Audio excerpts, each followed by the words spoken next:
So, ayan. Monday morning mga kapiks. Kumusta po ang lahat? So, ilang days pa akong walang video dahil yun nga ho, nagpabunot pa ko ng ipin ko nung Friday. So, 3 po yung nabunot. 2 sa baba, isa naman po sa taas. Bali sa taas po is yung wisdom tooth ko. So, gusto ko po sana yung ipabunot lahat. Yun nga, sabi ng doktor, hindi pa daw pwede kasi yung iba. Kailangan pa daw, pwede pa daw siyang mapasta. So, parang gusto ko rin pong magpa-cleaning para medyo maganda na po yung ngipin ko sa baba. So, yun nga ho, dahil Monday, tapos may memorandum po na half day lang yung pasok ngayon dahil family day. So, timing po, family day naman. So, si Ate Ezra naman po, may nararamdaman na naman po sa paa niya na kumikirot daw. Doon banda po sa may sugat niya. So, timing, sabi ko, half day lang naman yung pasok, baka hindi regular yung pasok niya ngayong umaga. Absent ka dahil magpapacheck up tayo. So, may message ko naman po yung guro ni Ate Ezra na hindi siya makakapasok ngayon. Tapos, yun nga ako kagabi, timing din po, yung papa ko nadala sa ospital. Dahil yung tagiliran niya po is sumasakit daw naman. So, both side po, sumasakit yung ano niya. So, hindi po siya na-admit, pero mayroon po siyang request na ultrasound po sa tiyan niya. Tapos, may request din po ng ECG. So, may binigay lang po na reseta sa kanya. So, hindi po ako nakasama kagabi dahil, yun nga ho, kahapon naman po. So, feel ko po talaga hindi pa medyo ano yung gums ko. Kaso si mama, gustong pumunta po dun sa lugar nila, sa probinsya nila, sa Abuyog, dahil birthday nga ng kapatid niya. So, yung kapatid niya po is yung asawa po ni Yaya na nagluto po ng humba nung 40 days ni Kuya. So, kasi hindi po siya nakakaalis ng siya lang. Kaya, ayun po, sumama pa ako kahapon, doon po kami sa bukid. Pero, pagkahapon naman po, umuwi kami agad kasi yun nga ho. Akala ko po may pasok or regular yung pasok ngayong Monday, pero may sabi-sabi na po doon sa kanila sa Abuyog pa lang po, sabi nila na hindi daw ano yung pasok dahil yun nga ho, family day. So hanggang po kagabi pag uwi ko, sabi ko kay mama, sakit ng ngipin ko. Sabi niya baka may natira pa daw sa binunutan. Sabi ko hindi naman, kasi feel ko talaga na gums na lang yung binunutan. Kaya yung pag uwi ko po kagabi, inom agad ako ng Dolphinal tsaka yung gamot ko po na amoxicillin. So, yun nga ho. Ngayon naman po, naghihintay po kami ng Maxim.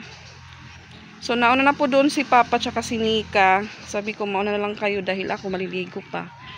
Okay lang siguro kay Isra kasi yung doktor niya po. Medyo nalilit din pong pumunta doon sa OPD dahil inuuna niya po is doon po sa loob ng hospital. Tapos, minsan mayroon po siyang inooperahan. So, yung willing pong maghintay para ma-check up, maghihintay. So, sabi ni ate before, kasi ilang years na din pong hindi nagpapacheck up si Ate Ezra. So, yung ate ko, naano din po sa doktor ni Isra, kay Dr. Troyo. So, parang ngayon, alam po ni ate yung schedule Dr. Troyo. So, hindi daw siya agad-agad na nakakapunta doon sa OPD kasi yun nga ho, may inooperahan siya. Sabi ko, okay lang kung maabutan kami ng tanghali kasi half day lang naman yung pasok. Tapos, si Patpat po nasa school. So, binigyan ko lang po siya ng susi para pwede niya pong buksan yung bahay. Dito naman po si Tita Ros, siya kasi piyang mamaya. So, may kasama po siya dito sa amin. So, yan, hintay po kami ng Maxim ni Ate Ezra, mga kapiks. So, ayan, mahaba po yung pila ng sasakyan. Na-traffic po dito sa sa kalsada.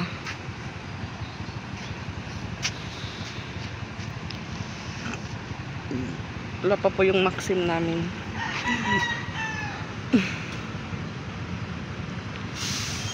Mahaba yung pila. Agoy, may truck pala na ano.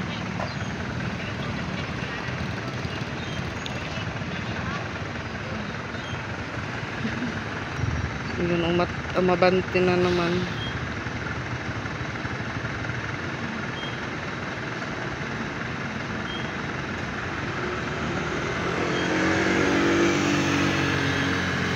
Ang init po mga kapiks. Yun na okay na din.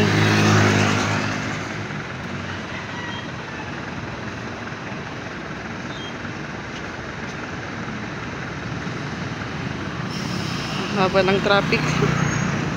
Dito na din po yung aming Maxim, mga kapix, ang luwag. Ayan.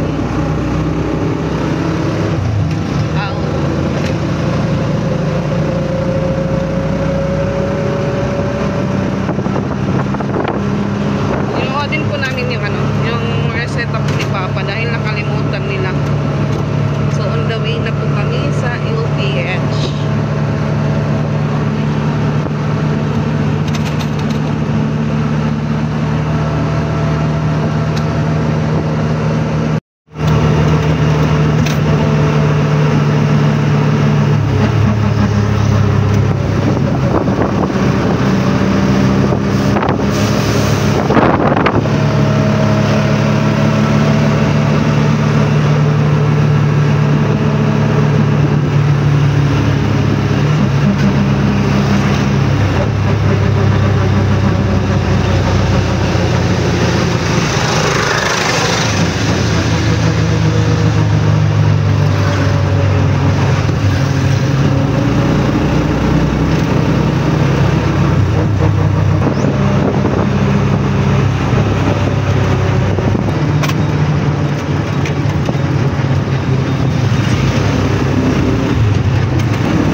Marami po ngayon yung nagpapa-check up, mga kapis.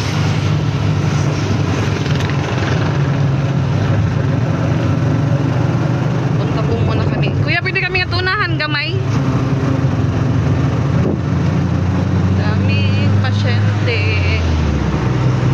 Ito lang ang may gate. Oo, didila.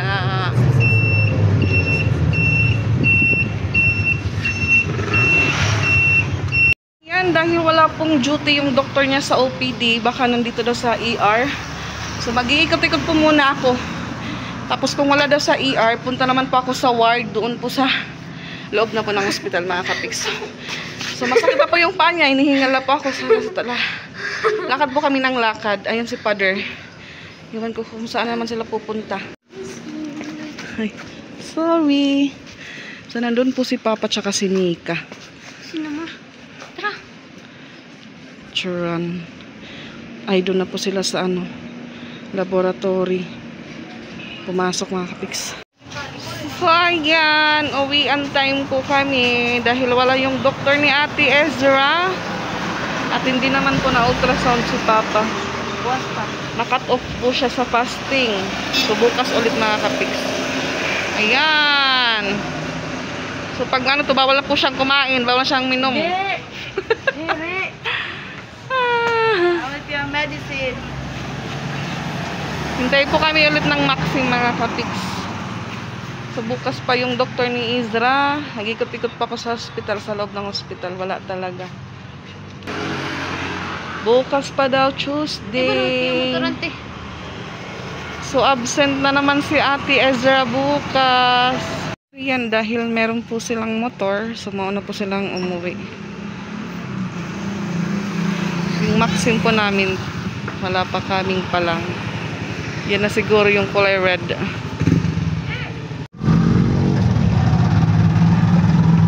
Namasyal lang kami, namasyal.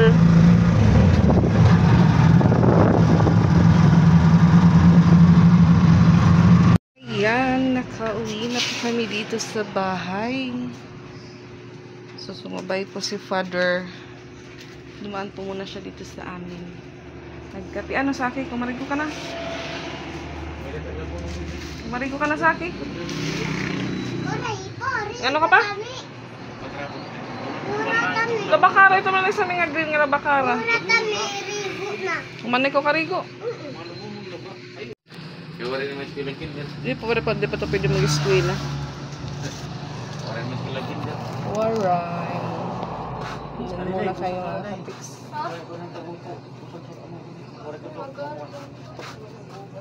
Wala ko ito mo. Tamo lang ang gini.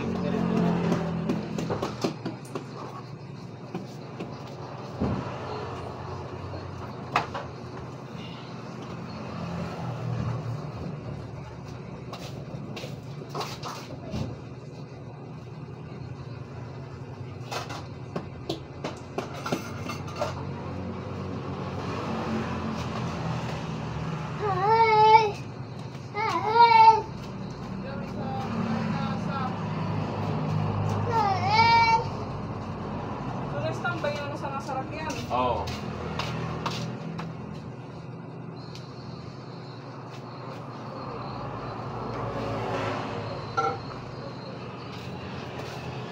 Saki!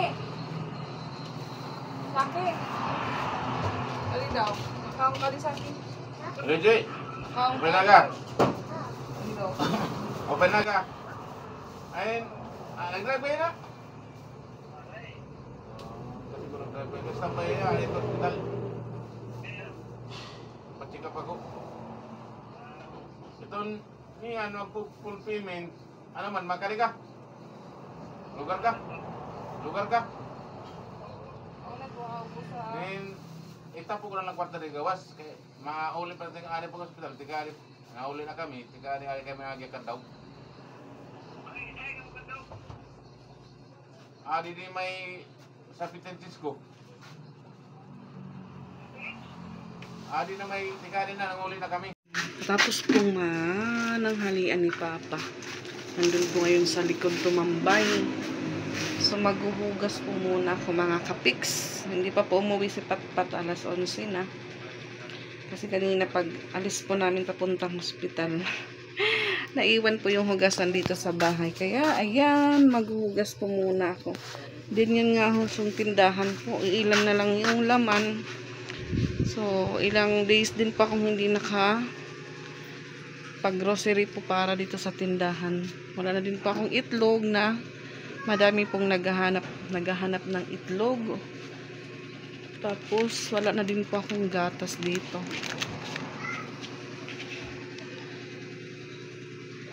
So isama ko na lang po si Ate Ezra mamaya. Kung ano lang pong magagaan na wala po sa tindahan, yun lang po muna yung unahin kong bilhin. Kasi parang di ko pa po feel ng mga bibigat. Dahil sumasakit po yung gums ko mga kapiks. Lalo na po kahit ngayon, salita pa ko ng salita. Sumasakit po yung gums ko.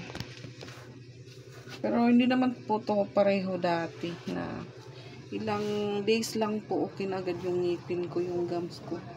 Ngayon parang iba po siya.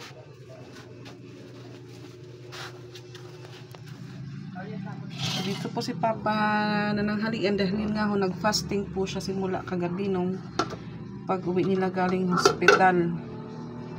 So naabutan po siya ng cut-off kaya ayun po hindi na blood chem tapos ultrasound. So bukas po ulit naman balik ng hospital. So ako naman po yun nga kanina, hingal na hingal po ako dahil inikot ko po yung loob ng hospital para magtanong-tanong kung may duty po si Dr. Troyo. Sabi bukas pa daw, doon daw sa OPD.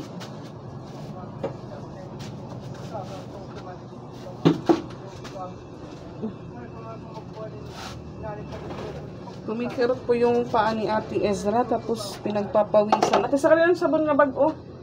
Ada ilarong, ang smart. Pinagpapawisan po yung paa ni Isrami.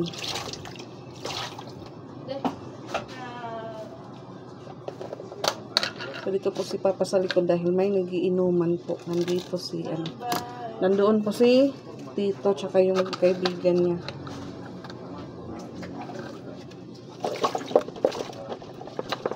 So, family day. Kami lang po yung nandito.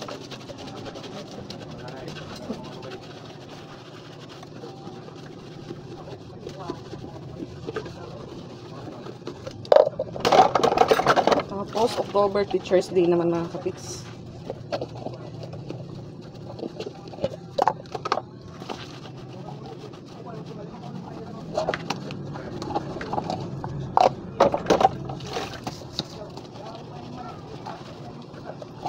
Doon po sa pinabunutan ko, yung anak niya din po, yung nagki-cleaning, tapos nagpapasta. Yun po yung nag-cleaning sa ngipin ni Pix nung time na po na kailangan niya ng certificate po na nagpa-cleaning siya ng ngipin, tapos nagpapasta. Yung problema po, sobrang busy po ng anak.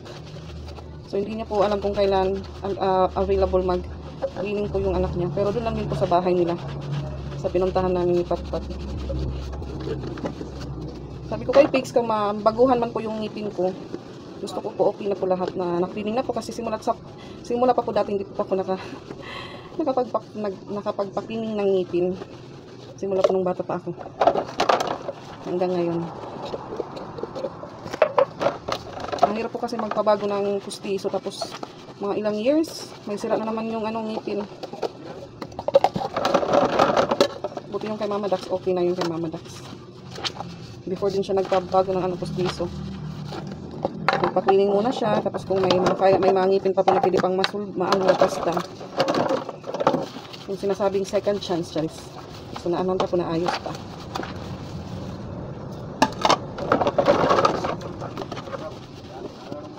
So nakalimutan ko po yung QR code ni Isra doon sa guard. So bukas balik pa naman po kami. Baka nandun lang po yun. Importante po sa hospital na iwan.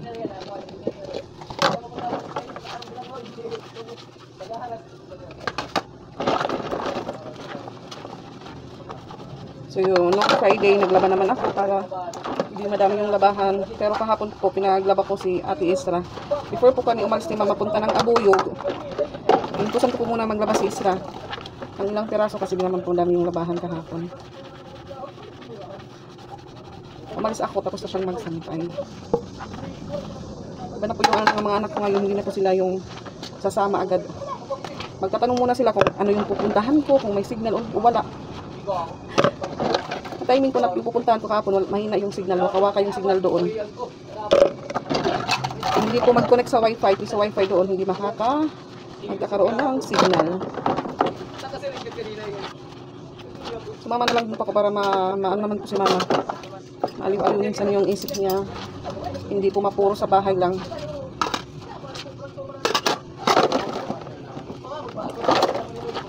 Happy naman po yung kapatid niya dahil si Mama nakapunta. Nakapasyal siya doon, nakapasyal.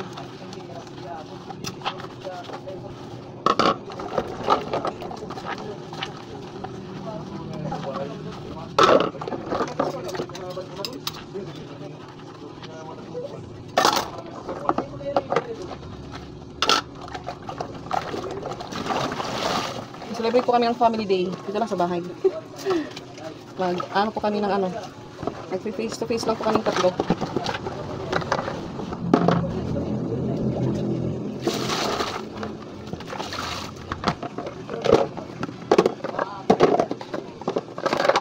Araw naman po kami family day. Sabay-sabay po kami maghapunan. Magumagahan.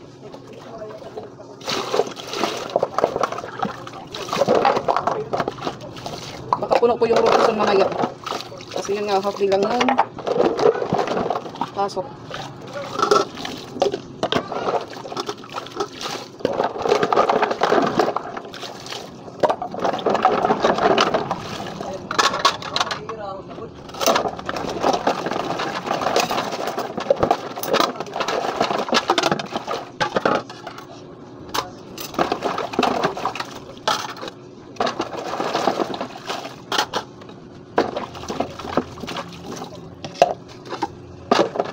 Ayan, congrats po pala kay Aldrich. Nanganak na pala siya nung Thursday. So, laki po yung baby niya. Nasa mother, na po siya. Linya na ng pagiging nanay. Yes. Okay lang sa kanya kasi baby pa.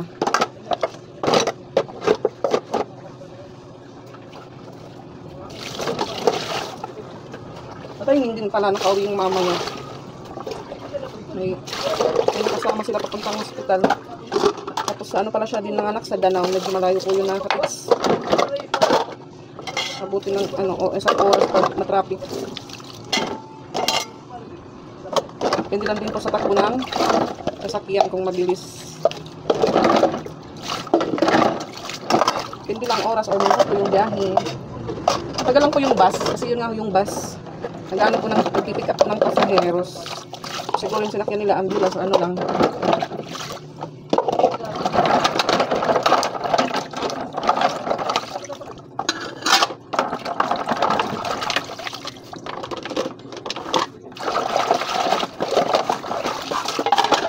Tapos bukas pala pagkahapon, release ng card nila Ate Ezra. Ha? Nagugutom ka? Bulto na ipatpat. Ito nga sabaw, may napaman ka. Sabaw malaging ka ni Papalo. Sabaw lang. Sabaw lang. Sabaw lang. Banak ito? Ito card. Nagugutom na ko yung dalaga ko. Oo, mo plato.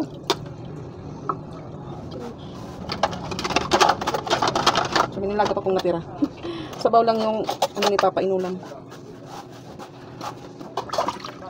Long time po kanina po pinagtatawanan ako ng isa. Doon kami pagdating po namin ng hospital. Kasi yung ano ko pala, basa. Yung pants ko po, banda sa may ano, may bubok ko. Sabi ko siguro sa upuan. Sa inupuan po namin na ano, ride e-bike. Tapos ang dami pa naman po ng ano kanina. Pasyente doon. Hanggang nakalimutan ko po yung QR code niya. So yun nga sabi ko sa kanya kanina, bukas na lang yun. Hindi naman po yun mawawala. Basta doon lang po sa hospital na iwan. Labuyo, mahal itong labuyo. Mahal sa to? Wala dada, paan dumog na.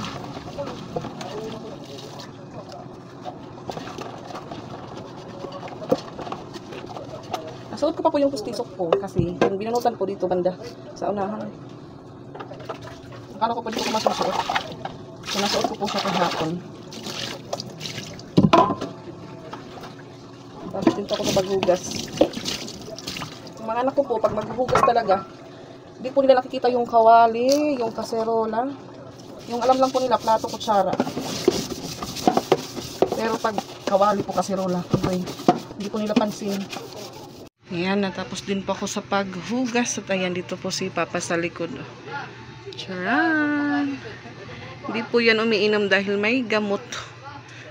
Ano? Sa balutot ng patpat, ayan, mainit na tanghali. Pero mamayang hapon, uulan po yan bigla. So, ayan. Yan po yung paa ni Ate Izra. Ito bang doon di ate? Ito imutilig ko nilig, dikit. So, yan. Parang hindi po pantay yung paa ni Ate Ezra. So, dito daw yung kumikirot sa loob. Dili ano? Ayan, medyo tumaba po. Tumaba po yung masakit. Masakit pala pag dinidiin. Hindi ubos diri. Masakit. Ini gihapon. Ate lang tutublan dito. Din. Hanggang dito daw yung kirot sa loob. Kaya kailangan po siyang ma-check up bukas. Ayan po yung ulam niya, yung tirang ulam ni Papalo. Tangaon. Absent lang muna ngayong umaga. Anong court classic? Hindi daw regular yung pasok.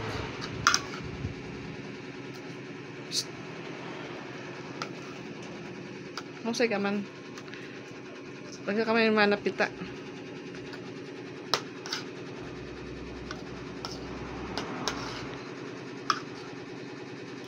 So, hindi po alam ni Pix na magpapacheck up kami ngayong araw. So, nung nag-send pa ako ng picture na nasa trike kami sa sasakyan, sabi niya, saan kayo papunta? Sabi ko, magpapacheck up. Pero, yun nga, nakauwi na kami dahil wala yung doktor bukas pa.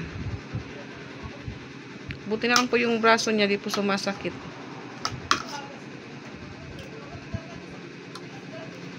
Pangaanday. Wow.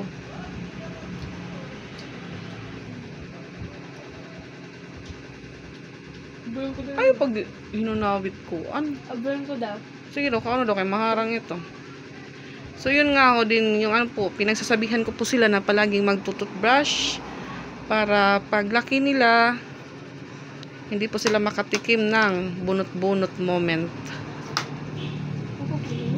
Ano? Kay bukog. Ano ito yung ngipon daw? Ano daw? Smile. Oh, wow! Pag toothbrush per may ate, namamati ka? Oo ka, dida.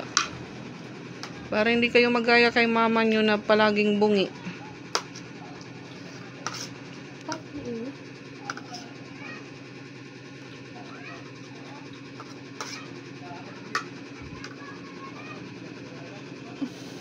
Tawa ka man, day. Dahil kayo magpuwang ka tubig, mineral, para sulod itref.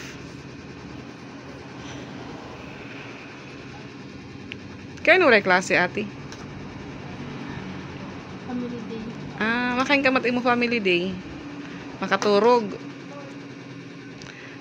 Matutulog pala kami ngayong hapon. Kasi pag hindi po bumaba yung kahob sa likod ko, pupunta po kami ng downtown para mamili ng paninda. Pero pag may kahob po sa likod ko, tutulog lang po kami. Bye-bye. Bye! Thank you for watching!